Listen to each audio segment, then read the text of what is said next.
मत सोचो ऐसा। हमारा अनिकेत बहुत होशियार है। भले ही 12वीं तक पढ़ा है, लेकिन 12वीं में भी जरा सोचो संयुक्ता, गुजराती और इंग्लिश साहित्य में पूरी यूनिवर्सिटी में वो फर्स्ट आया था, याद है ना तुम्हें? ये बात अलग है कि बाद में उसका मन उठ गया पढ़ाई से, लेकिन वो बिल्कुल ठीक है। हाँ, लापरवाह है वो थोड़ा, लेकिन घर के सारे बच्चों में सबसे होशियार, सबसे ब्राइट वो ही है। पुरानी बातों को मत जोड़ो अनिकेत से, मेहरबानी करके प्लीज।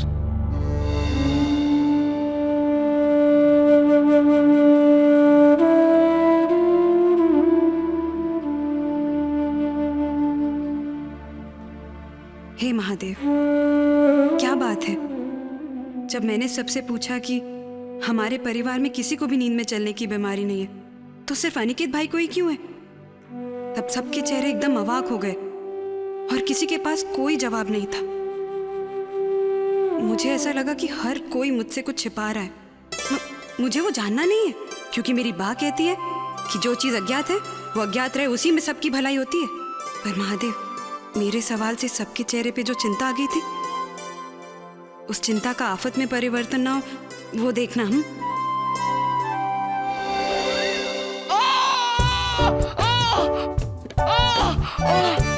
शाश्वत, क्या हुआ? ये पोहे में मूंगफली और अनार क्यों डाले महाराज?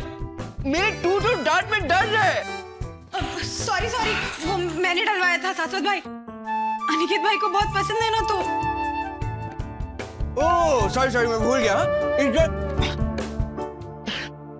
इस घर में तो हर कोई सबसे पहले अनिकेत भाई के बारे में सोचता है ना। पिछले आधे घंटे से देख रहा हूँ, म्यूजिक सुन रहा है। अरे थोड़ा बाहर निकले, एक्टिव हो, दोस्तों से मिले। भट्ट साहब, कह कहकर थक गई हूँ मैं कि अनिकेत बेटा थोड़ा बाहर जाओ, घर के नए दोस्त बनाओ, घूमो फिरो, कुछ काम करो, लेकिन नहीं।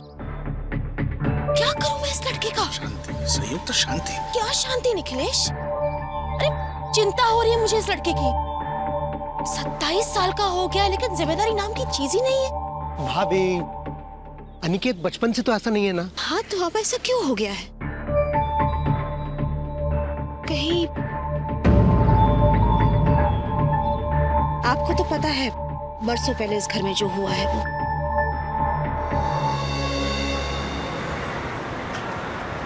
राधाबेन, प्रदीप भाई, आप दोनों मेरी बात ध्यान से सुनिए।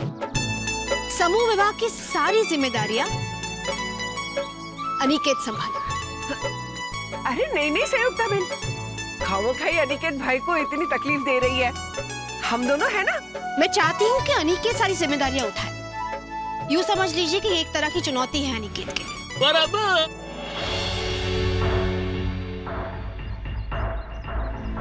अनिकेत बेटा, प्रदीप भाई राधाबेन से सब कुछ समझ लो। नहीं मंगला मौसी, इतने सारे कपड़े, ऊपर से साड़ी दे रही हूँ, अब दूसरी साड़ी नहीं दूंगी। अरे बेन, ये एक साड़ी में मैं आपको टिफिन कैसे दे दूं? मौसी, ये ऐसी वैसी साड़ी नहीं है।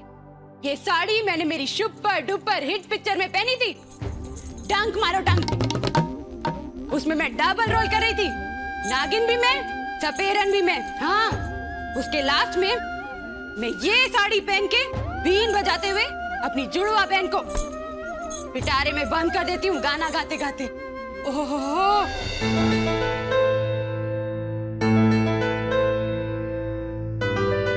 अनिकेत भाई, अब सब कुर्सी बराबर है? ठीक है, अब सब बहुत वाइट वाइट लग रहा है।